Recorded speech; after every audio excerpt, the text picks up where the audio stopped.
Hey, everybody. Hey. Hey, replay people. Those of you that are on the replay, I heart you. Peekaboo. I heart all the replay people as we generally give a moment for live people to join us. Welcome to the Midday Moment. I'm your host, Dr. Davina Jones, and welcome to the Midday Moment. The Midday Moment is the place where we expect great things, and we expect great things not because we ignore the questions of our day, not because we ignore the challenges of our day. We expect great things because we embrace that we are fully human and fully divine. And in our fully human selves, we got stuffs. Yes, lots of it. And in our fully divine selves, we got the answers to the stuffs.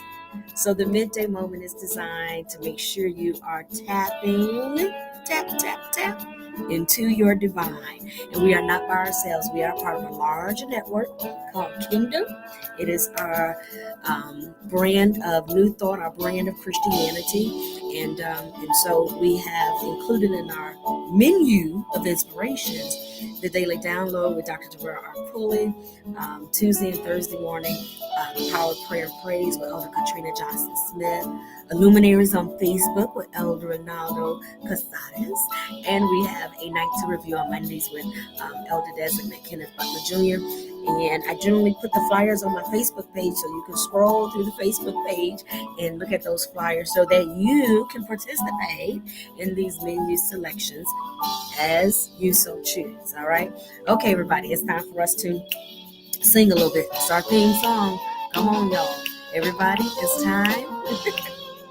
It's time for the midday moment. Yeah. It's time for the midday moment. Come on, y'all. It's time for the midday moment. Yeah. Whoa, it's time. I'm expecting. Oh, I'm expecting great things. And I'm creating great things. Yes, I'm expecting great things. I'm expecting great things. Now, where are you expecting and creating? In my life, yeah, I'm creating great things in my home. Oh, I'm creating great things, yeah, all around me. I'm creating great things. Yay. Eyes may not see, but I choose to believe. You may not see, but I choose to believe. They may not see, but I choose to believe. Sometimes I may not see, but I choose to believe. I believe in great things. All right, everybody, say thank you, theme song. Thank you, theme song. And theme song says you're welcome. Our theme song talks back to us. I know your theme song might not talk back to you, but our theme song talks back to us, so we talk back to it. All right, everybody, welcome to the midday moment. It's another full day for me, and so let's just kind of jump right on in. I thank you for joining me. It might be your middle of the work day break time, and if that's the case, thank you for sharing your break time with me. I'm on break as well. Okay, so we have been traveling together and we only have one more week, just one more week. Uno, just one more week. We're going into our last week with this book. We've been reading through. It's just that simple. It's based on the premise that many faiths make it easy for you to come in. The invitation is really simple, but for you to have the faith experience, we make it very complicated. And so we have simplified how to have this faith experience with us. And it's based on three fundamental pillars: to love God, to see God as love, and to love God as love. To embrace God as love, to exalt love as love, to exalt God as love in all that we say and do. And as we do so, we learn to love ourselves as love, to love ourselves as a manifestation of love, as an offspring of love, as an offspring of God. I know you only think you came for your mama and your daddy, but they were just the vehicles, and you borrowed from their DNA structure, but who you are really is spirit. You borrowed from them to create this form so that this form could be made manifest. But who you are essentially is spirit. That's the part of you we can't touch it. We can't touch it. We see you physically, but there's an energy. You are an energy. You are spirit. You are a spiritual being. And that's why we can feel you in the room. Even if we can't see you in the room, we can feel you in the room. And number three, then we learn to love ourselves. You can come to my office. The door is open. Just come in. I'm finishing up my inspiration. So we can, it's one of my teenagers, we're getting into school. So we can feel you even when we can't see you. And number three, we learn to love others, everyone else in the same manner, in that everybody else is spirit and energy. They are an offspring of God too. Even when they get on your nerves, or when you feel like they're getting on your nerves, when you walk through this process of love, nobody really gets on your nerve. Okay. And that's why we have this practice. You can come in. And so we are on page 52. It starts our very, very, very last section. Okay. And the last, or chapter, I should say, our last chapter in the book is called Light and Easy. So I'm going to give you the introduction to Light and Easy. And then next week we finish Monday, Tuesday, Wednesday, and Thursday with the last sections of this book. And the last sections come from the last chapter 5, Light and Easy. I love this because it's really a reminder. We're really kind of going back to where we started with the book to kind of summarize it and pull it all together. Um, most of you know that there are, from the Old Testament, 10 commandments, right? Most of us know that when we were kids, we used to watch the movie The 10 Commandments. That was a big deal, I guess. It was on TV. It was a Bible story on TV. And so we watched the 10 Commandments. And so most of us are familiar with that. So in the New Testament, Jesus is asked, what is the greatest of these? Like, I mean, these 10 commandments, and then, I mean, that's in conjunction, in addition to all these other laws and Leviticus and so forth. But when it comes to the 10 commandments, they ask Jesus, which one of these do we focus on? I mean, come on.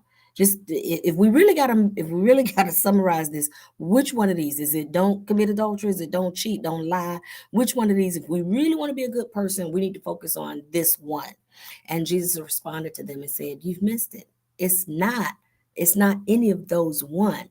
It's what all of them are leading you to, and that is to love. That's the greatest commandment, to love. And specifically, Jesus says to love God with all your heart, your mind, and your soul, and to love your neighbor as yourself. And he says on these two things you can hang all the laws. Everything rests on that.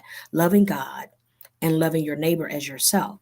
Now, when you hear that, in order to understand that, we encourage you to kind of parse it out a little bit. And when you dissect it, what he's saying is to love God and love your neighbor as yourself, which means to love God, love you, and then love your neighbor. Love your neighbor as you love yourself. You can't love your neighbor without loving yourself.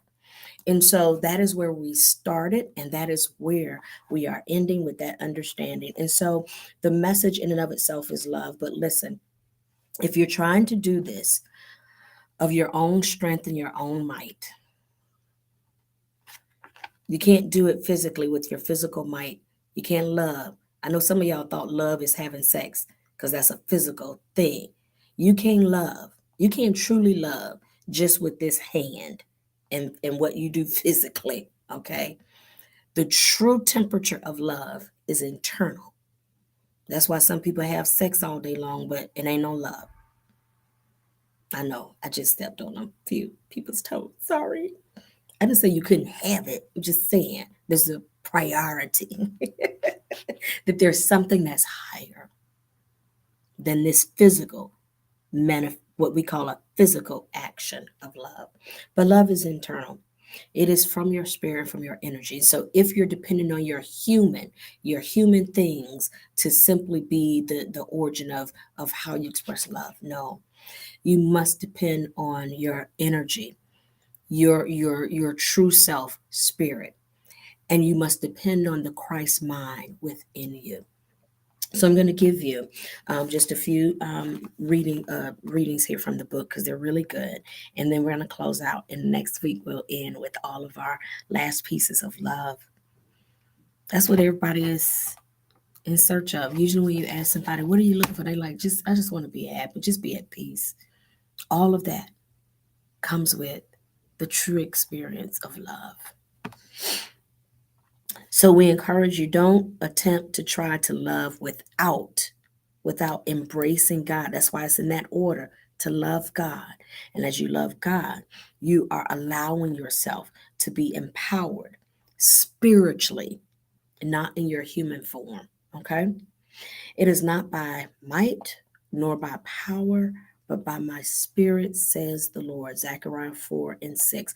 We need the spirit of Christ.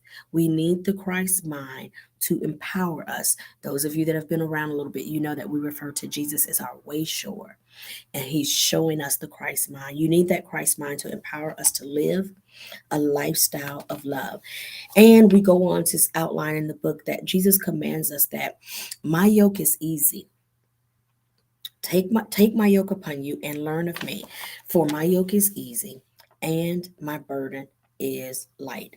And it's so important that you really embrace that. My yoke is easy and my burden is light. So, you know, a lot of times we say it's so hard to love. It's so hard.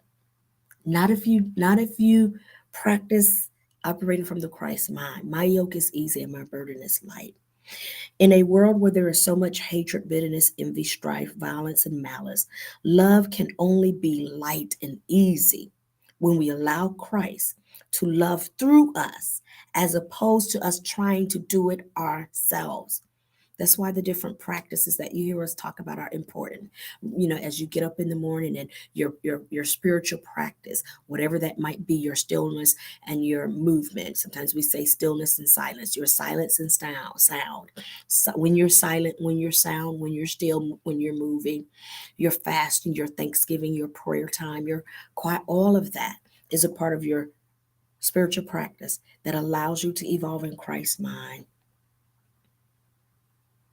So I'll read that once more and then we'll get ready to end. In a world where there is so much hatred, bitterness, envy, strife, violence, and malice, love can only be light and easy when we allow Christ to love through us as opposed to us trying to do it ourselves. And we'll end here. We must let the Spirit of Christ in us empower us to love. And so, all next week, we're going to just kind of finalize these concepts of love as we allow Christ's mind in us, empower us to love. And when you love, you won't see all this stuff that's happening around. And every generation, I believe this, just like every person, every generation gets to lift the vibration of love in the earth. So let's as this generation and those that are a part of this, sometimes we say we're a couple of generations all together coexisting here in the year of 2023, 2022. let us let us allow ourselves to love so that we can lift the vibration of the universe. Yeah, we are empowered to do so. Yes, we can. Yes, we can. Yes, we can. All right. Sit with that along with all of your other tools and practices and menu inspirations or inspirations on your menu or what have you. And I'll see you next week. All right. Take care, everybody. Love you. God bless you.